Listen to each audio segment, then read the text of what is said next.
दोस्तों आज हम एक ऐसे टॉपिक पर बात करने वाले हैं जिसका प्रचार प्रसार इस फील्ड से संबंधित कॉरपोरेट्स तो कर ही रहे हैं, साथ ही हमारी सरकार भी इस क्षेत्र के विकास में काफ़ी बढ़ावा दे रही है। तो दोस्तों आज जो मूल चर्चा का विषय है वो शेयर मार्केट पर है। शेयर मार्केट मतलब गैम्बलिंग बहुत से लोग समझते हैं, लेकिन ये पूरी तरह से रॉन्ग है।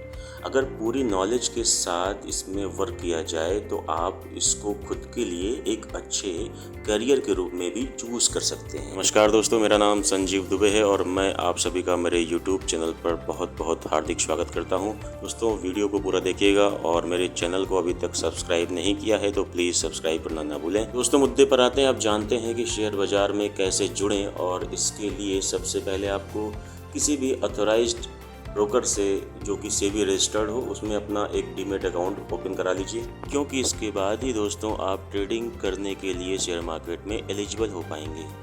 तो डीमेट अकाउंट ओपन कराने के लिए निम्नलिखित डॉक्यूमेंट आपके पास होने चाहिए, जिसमें आधार कार्ड है, पैन कार्ड है, एक मोबाइल नंबर होना चाहिए, इसके अलावा एक ईमेल आईडी, बैंक अकाउंट और आपका एक ब्रोकर होना चाहिए। तो आपको बहुत सारी ब्रोकर कंपनियां मिल जाएंगी, मगर जो टॉप 5 पे वर्तमान में कंपनियां हैं ब्रोकर्स की, वो नंबर 1 पर आता है ग्रो, जिसमें 10.9 मिलियन से भी ज़्यादा डीमेट अकाउंट हैं। नंबर 2 पर जीरोधा है, तीसरे नंबर पर एंजल वन, चौथे नंबर पर अपस्टॉक और पाँचवें नंबर पर ICICI डायरेक्ट। इनमें आप किसी में भी आप अपना डीमेट अकाउंट ओपन करा सकते हैं।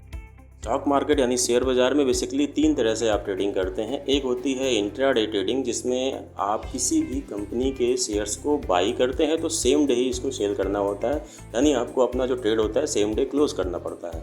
और इसीलिए इंट्राडे ट्रेडिंग नए लोगों के लिए काफ़ी ज़्यादा रिस्की होती है, क्योंकि क्विक डिसीजन लेना पड़ता है। और शुरुआत में अगर मैं कहूँ तो इससे आप दूर ही रहें तो ज़्यादा अच्छा है। और अगर आप लर्निंग पर्पस के लिए भी इंट्राडे ट्रेडिंग करना चाहते हैं तो शुरुआत में बहुत कम अमाउंट से ही ट्रेड करें। जो दूसरे टाइप की ट्रेडिंग होती है उसे बोलते हैं फ्यूचर एंड ऑप्शन, FNO। ये ट्रेडिंग बहुत ही ज़्यादा रिस्की है दोस्तों। ये एक प्रकार का लॉटरी सिस्टम है। ऑप्शन ट्रेडिंग में बायर्स और सेलर होते हैं। बायर पुट ऑप्शन और कॉल ऑप्शन खरीदते हैं, जिसके लिए बायर्स को कुछ प्रीमियम पे आउट करना पड़ता है। जब मार्केट निफ्टी या बैंक निफ्टी, सेंसेक्स जो भी इंडेक्स हैं, जब वो ऊपर जाती है तो बाई ऑप्शंस लेने पे पैसा बनता है, जब मार्केट नीचे जाती है तो पुट ऑप्शंस लेने पर पैसा बनता है। ऑप्शंस ट्रेडिंग में बायर्स के अलावा दोस्तों सेलर भी होते हैं, और ये जो है पुट ऑप्शन और कॉल ऑप्शन को सेल करते हैं, जिसके लिए इनको बायर्स से ज़्यादा प्रीमियम पे आउट करना पड़ता है। जब मार्केट नीचे जाती है तो कॉल ऑप्शन को सेल किया जाता है, और जब मार्केट ऊपर जाती है तो पुट ऑप्शन को सेल करते हैं, फिर जाकर पैसा बनता है। तो फिलहाल दोस्तों यदि आप बिल्कुल नए हैं और फुल टाइम ट्रेडर बनने नहीं आए हैं, आपके पास ट्रेड करने के लिए टाइम नहीं है सही से, तो मार्केट को पूरा आप टाइम दे नहीं सकते हैं, चार्ट का नॉलेज भी आपको नहीं है, तो आप भूल कर भी ऑप्शंस ट्रेडिंग में अपना कदम ना रखें, क्योंकि जितनी आसानी से आप इसमें पैसा बनता हुआ देखते हैं उतनी आसानी से पैसा जाता भी है। और ऑप्शंस ट्रेडिंग जो है वो ना कम समय में लोग इसमें पैसा कमाने आते हैं। सब आज के जो युवा हैं उनका फेवरेट जो है वो ट्रेडिंग बन चुका है। लेकिन मैं आपको बता दूं कि इसमें ज़्यादातर युवा अपना पैसा डुबा कर ही जाते हैं, क्योंकि ये ट्रेडिंग जो है काफ़ी जो है वो जितनी आसान दिखती है वो उतनी आसान है नहीं। इस पर मैं कभी आपको डिटेल्ड वीडियो बनाऊंगा कि क्यों इसमें जो है वो आज का युवा नुकसान ले रहा है, उठा रहा है, और कैसे पैसा इसमें बन सकता है। ये पूरी कंप्लीट डिटेल वीडियो मैं आपको बना के दूंगा। और आगे बात करते हैं तीसरी टाइप की ट्रेडिंग कौन सी होती है। तीसरी टाइप में जो ट्रेडिंग है वो दोस्तों डिलीवरी में हम ट्रेडिंग करते हैं। जैसे कोई भी शेयर्स हम आज खरीदते हैं और उसको हम कुछ समय के लिए होल्ड कर देते हैं। लॉन्ग टर्म और शॉर्ट टर्म पीरियड कोई भी हो सकता है। जैसे मुझे लगता है कोई स्टॉक आज मैंने लिया है तो वो 50 रुपये का लिया और आने वाले समय में वो जल्द ही 2-3 महीने में 100 रुपये का हो जाएगा, तो मैं उसको 3 महीने के लिए होल्ड करूँगा। और होल्ड करने के बाद में वो डिलीवरी उसको लेकर एक ऑप्शन होता है, उसमें डिलीवरी का सेलेक्ट करते हैं, फिर वो हम उसको होल्ड कर सकते हैं। ये जो तीसरे टाइप की ट्रेडिंग है दोस्तों, ये ट्रेडिंग पहले दोनों ट्रेडिंग की अपेक्षा बहुत कम रिस्की है। और अगर आप कंपनी के फंडामेंटल को सही समझते हो और इसके अलावा आपको चार्ट और प्राइस एक्शन का भी अच्छा नॉलेज है, तो आप इस ट्रेडिंग सिस्टम से पैसा कमा सकते हो। और इसमें आपको ना फुल टाइम देने की भी ज़रूरत नहीं होती है।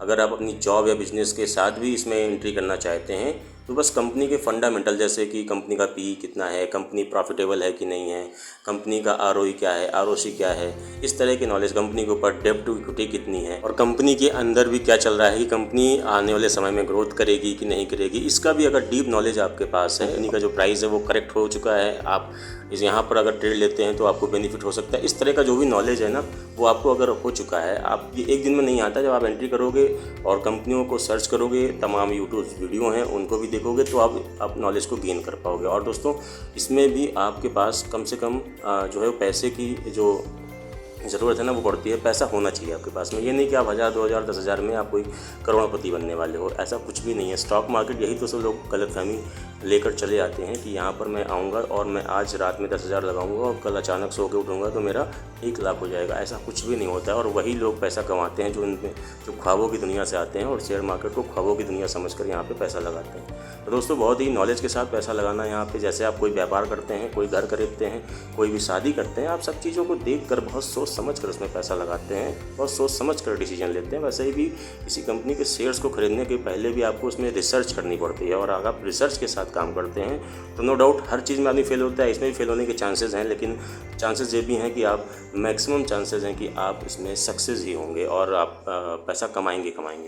और दोस्तों मैंने एक चीज़ आपको नहीं बताई, आप भूल कर भी जो पैसा है ना वो कभी लोन लेकर पैसा नहीं लगाओगे। आपका जो खुद का सेविंग का पैसा है, जिसको आपको उस पैसे की आपको ज़रूरत नहीं है कोई खास, मतलब वो डूब भी गया एक बार ना, तो आप उसमें कोई आपको ज़्यादा बहुत हार्ड नहीं होने वाला है, कोई सदमा नहीं लगने वाला है।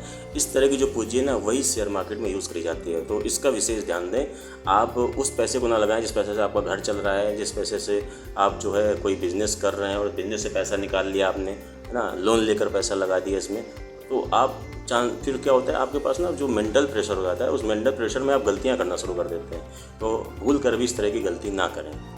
तो दोस्तों उम्मीद करते हैं आपको ये वीडियो पसंद आया होगा, जानकारी अच्छी लगी होगी। और अगर वीडियो पसंद आया हो तो वीडियो को लाइक और शेयर कर दें जल्द से जल्द, और सब्सक्राइब भी कर लें चैनल को, अभी तक सब्सक्राइब नहीं किया है। दोस्तों मैं संजीव दुबे आज आपसे विदा लेता हूँ, इसी बात को विराम देता हूँ, और अगले किसी वीडियो के साथ में किसी नई जानकारी के साथ में मैं फिर हाजिर होऊंगा। तब तक के लिए नमस्कार, शुभ रात्रि।